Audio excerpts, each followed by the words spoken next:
you will be witnessing the signing of the MOU between Guyana and the United States this morning. I now invite the Ministry of Foreign Affairs representative, Mrs. Peggy McLennan, to give an overview.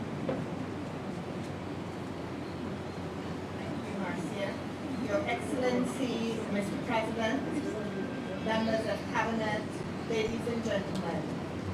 Today, Minister of Foreign Affairs and International Cooperation, Hugh Todd, and Secretary of State Rubio are signing a memorandum of understanding between our two countries to deepen security cooperation and address regional challenges, including countering narcotics, trafficking, and transnational organized crime. Under this mechanism, Guyana and the United States will strengthen information sharing, synthetic drug detection, transnational organized crime investigations and prosecutions, and military-to-military cooperation.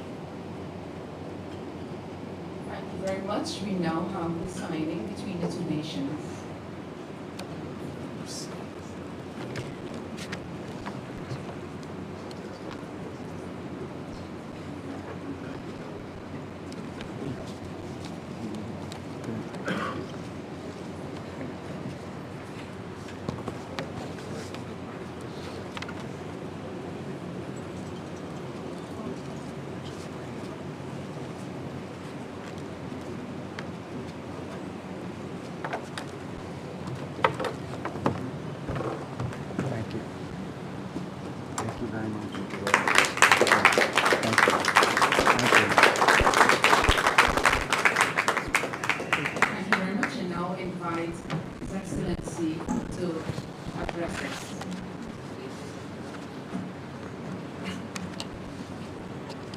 Good afternoon all. Secretary Rubio, you're no stranger to Guyana. Secretary Rubio has been and continues to be a strong advocate for Guyana's development, democracy, and peace. He has consistently demonstrated his personal commitment to the international rule of law, democracy, and security. Guyana and the United States share a long bond of friendship and partnership. Indeed, the best of partnership are those built on shared values, mutual trust, and a commitment to the rule of law and international order. This is what underpins our bilateral relationship and friendship. The United States is our trusted partner as we continue to build a stable, secure, and democratic society here. This visit has allowed us to consolidate our bilateral agenda, defining policies and outlining clear intentions in the areas of security, trade, energy, investments, infrastructure, democracy, regional peace and stability, human capital deployment and development. I am very pleased at the reassurance of the U.S. in ensuring the safeguard of our territorial integrity and sovereignty. Our partnership and joint commitment to the safeguard of this region from every disruptive force is key to the maintenance of democracy and adherence to the rule of law. The threats from Venezuela were specifically discussed. Their blatant violation of the ICJ order and Argyle Declaration were noted. Our joint commitment in enhanced partnership in combating transnational crime, inclusive of narco-trafficking, human trafficking, money laundering, and all forms of smuggling, is reflected in the enhanced MOU signed today. We have reassured our partner that we will continue to ensure all international and local labor laws are adhered to in the hiring of regional and international labor. Further, with our expanding healthcare system and critical shortage of human capital, we will explore areas of collaboration in filling existing gaps. We were able to identify key infrastructure that are also critical to regional development as possible areas for investment and development. We have committed to working closely together on the deployment of our energy potential, ensuring greater integration, value creation, and regional energy security, food security, and enhanced trade through joint initiatives to remove hurdles and expand existing areas of interest is key for both countries. I'm confident that the outcome of this visit has further aligned our policy agendas, shared commitment, and partnership that will see enormous benefits for our two countries and the region. Let me once again thank Secretary Rubio for his personal commitment and that of the U.S. government to Guyana and this region in general. I thank you. Thank you. Thank you, Mr. President. And we've been working together and interacting for some time during my time in the Senate. But I told him I wanted to wait until I was Secretary of State to visit, and so here I am. And I didn't know that was going to happen, but I'm grateful for this visit and for the warm welcome we've received. And it's an exciting time to be here. I think, and to the people of Guyana, thank you for welcoming us. I hope you fully appreciate and understand this is one of the most exciting places in the world to be right now, because you have the opportunity at this moment to transform this country for generations. And we want to be your partner. We want to be your partner in making that possible. We think it's a mutual benefit to see that happen. I get to visit in this job, already have, a number of countries in the 9 weeks. I've only been on the job for 9 weeks, so let the record reflect, after 9 weeks was one of my first visits here that I've taken abroad. But we get to visit a lot of countries, and when you visit, you have some countries, unfortunately, are facing tremendous challenges, and they're just looking to stabilize. Other countries are looking to improve and make progress. This country has an opportunity to transform. And that's rare in the history of nations, to have an opportunity for transformative change. And what I mean by transformative change is not simply oil and gas fields. And that's very important. Natural resources are critical. But that is just the basic ingredient that allows prosperity to happen. One of the topics that's talked about all over the world today is data centers and the digitization of the economies, artificial intelligence. Do you know what you need in order to do that? You need to have really good scientists and engineers and technicians that know how to run it. But the most important thing you need to be a dominant presence in the world in data centers and artificial intelligence is reliable and affordable energy. That's just one example, among many others. You have an opportunity to expand in a responsible way agriculture production, not just for the needs of your population, but for the region.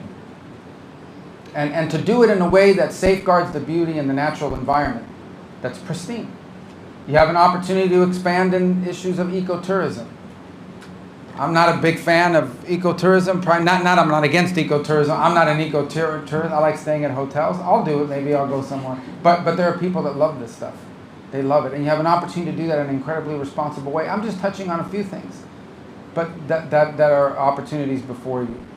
And that shared prosperity for your country that will come as a result of that is transformative. The lives of your children, the lives of your grandchildren, your lives are going to look very different in 5 to 10 years under this leadership and under this vision as it continues. And we just want to be a partner. Why do we want to be a partner? Just to be frank, why does the United States care about it? Number one, we care about it because we think it creates a level of stability in the region which we share. Not just stability here, stability for your neighbors, because we believe prosperity can become contagious. Just like instability can become contagious, stability and prosperity can become contagious. It won't just help you, it will help all of your neighboring partners in the Caribbean basin and the region writ large. And we think that ultimately makes life in America safer and more prosperous as well. And so we want to look for every opportunity possible to partner with you. But the basic element of any of this, the basic element of progress and transformation and prosperity is always security.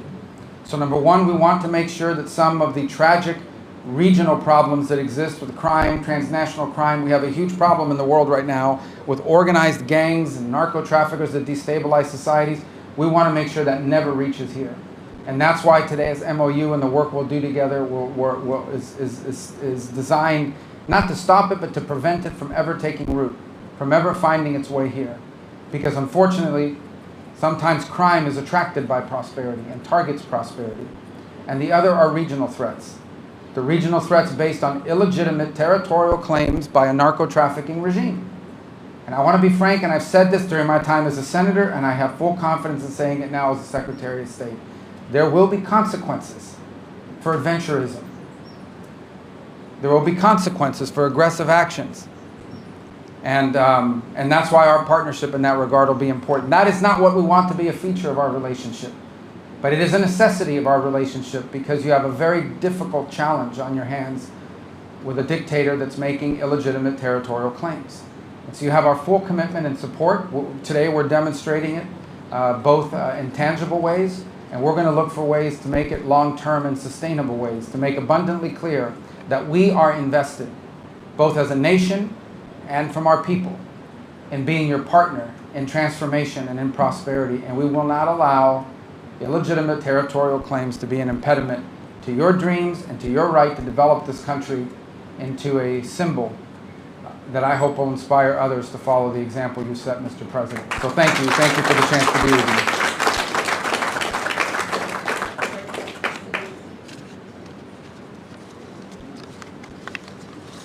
Thank you very much, Excellency, Secretary Rubio. Members of the media, in the interest of time, we will accommodate 4 questions. We will feed 2 questions from the local media and 2 from our visiting media. I recognize Starbrook News from the local media as well as Mr. Campbell from the local media. From the visiting media, okay, you represent, good, great. All right, we'll start with Marcel from Starbrook News. Hi. Good afternoon. Good afternoon. Marcel Thomas from the Starbrook News. You just spoke of consequences for aggressive actions and that the U.S. is Guyana's partner. Given Venezuela's unprovoked aggression towards Guyana, I want to know if your country would stand by Guyana militarily if Venezuela were to attack this country, and what would be the U.S.'s response should Venezuela attack U.S. oil major ExxonMobil, which is operating in Guyana's waters? It would be a very bad day for the Venezuelan regime if they were to attack Guyana or attack ExxonMobil or anything like it. It would be a very bad day, a very bad week for them. And it would not end well for them. I'm not going to get into details of what we'll do. We're not big on those kinds of threats. I think everybody understands, and I want it to be clear. We've made this clear repeatedly. I think the U.S. Navy today is making it clear and demonstrating our ability to we have a big Navy, and it can get almost anywhere, anywhere in the world. We have commitments that exist today with Guyana. We want to build on those, expand on those, and we'll leave it for the appropriate time. But suffice it to say that if that regime were to do something such as that, it would be a very bad move. It would be a big mistake for them. We now invite from our visiting media, please remember to identify yourself and the media host you represent. Hi. Thank you. Hello, Mr. Hi. Secretary. Hello, Mr. President. Thank you for taking questions from us. We appreciate it. The Mayor Pomok from Reuters. Mr. Secretary, a Turkish student in Boston was detained and handcuffed on the street by plainclothes agents. A year ago, she wrote an opinion piece about the Gaza war. Could you help us understand what the specific action she took led to her visa being revoked? Yeah. And what was your State Department's role in that process? Oh, we revoked her visa. It's an F1 visa, I believe. We revoked it, and here's why. And I'll say it again. I said it everywhere. Let me be abundantly clear, okay? If you go apply for a visa right now, anywhere in the world, let me just send this message out. If you apply for a visa to enter the United States and be a student, and you tell us that the reason why you're coming to the United States is not just because you want to write op-eds, but because you want to participate in movements that are involved in doing things like vandalizing universities, harassing students, taking over buildings, creating a ruckus, we're not going to give you a visa. If you lie to us and get a visa and then enter the United States and with that visa participate in that sort of activity, we're going to take away your visa. And once you've lost your visa, you're no longer legally in the United States, and we have a right, like every country in the world has a right, to remove you from our country. So it's just that simple. I think it's crazy. I think it's stupid for any country in the world to welcome people into their country that are going to go to your universities as visitors They're visitors. And say, I'm going to your universities to start a riot. I'm going to your universities to take over a library and harass people. I don't care what movement you're involved in. Why would any country in the world allow people to come and disrupt? Now, we gave you a visa to come and study and get a degree, not to become a social activist that tears up our university campuses. And if we've given you a visa and then you decide to do that, we're going to take it away. I encourage every country to do that, by the way, because I think it's crazy to invite students into your country that are coming onto your campus and destabilizing it. We're just not going to have it. So we'll revoke your visa, and once your visa is revoked, you're illegally in the country and you have to leave. Every country in the world has a right to decide who comes in as a visitor and who doesn't. If you invite me into your home because you say, I want to come to your house for dinner, and I go to your house and I start putting mud on your couch and spray painting your kitchen, I bet you're going to kick me out. Well, we're going to do the same thing if you come into the United States as a visitor and create a ruckus for us. We don't want it. We don't want it in our country. Go back and do it in your country. But you're not going to do it in our country. Sure. Just tell me your follow-up and I'll tell everyone. And depending on your question, I'll answer it or not. How's that? No, she had a, can I get her follow-up real quick? Yeah. Go ahead. Could you confirm, there's no reporting that 300 visas, the firm has revoked 300? Maybe more. Might be more than 300 at this point. We do it every day. Every time I find one of these lunatics, I take away their visa. You're saying it could be more than 300? Sure. visas? I hope. I mean, at some point, I hope we run out because we've gotten rid of all of them. But we're looking every day for these lunatics that are tearing things up. And by the way, we want to get rid of gang members too. So Venezuela sent us a bunch of gang members. I'm sure you've heard of Tren de Aragua, Mr. President. Terrible gang, vicious gang. They flooded in our... Yesterday, just so everybody knows, yesterday, one of these gang members who was involved in New York City and attacking a police officer was deported back to Venezuela because they're now taking flights again, you know, because of some strong measures we've taken. And this guy lands. This guy's a guy that attacked a police officer in New York City and laughed about it in court with a smirk on his face. When he gets off the plane in Venezuela, he's welcomed by this character named Diosdado Cabello. I don't know if you've heard of this guy. And he welcomes in hugging the guy. So does anybody have any doubt that these people are pushing these people into the United States to destabilize us in the region? So yeah, we're looking for people like this and we want to get them out of the United States. Absolutely. Thank you. We'll now feed a question from Guyana. Thank you. Kurt Campbell, Newsroom. President Ali, you've already spoken about how President Trump's tariff plans for Chinese ships could affect regional trade. I just wanted to know if in your trade talks today, if that issue was specifically discussed. Yes. For Secretary of State Rubio. Yeah, I can tell you. Oh, you were asking him. I'm sorry. It's for both of you. What assurances can you give Guyana and this hemisphere in terms of stemming indirect consequences? Yes, well, look, the goal the president has in doing so is we need to have an ability to build ships in this world that don't just come from China.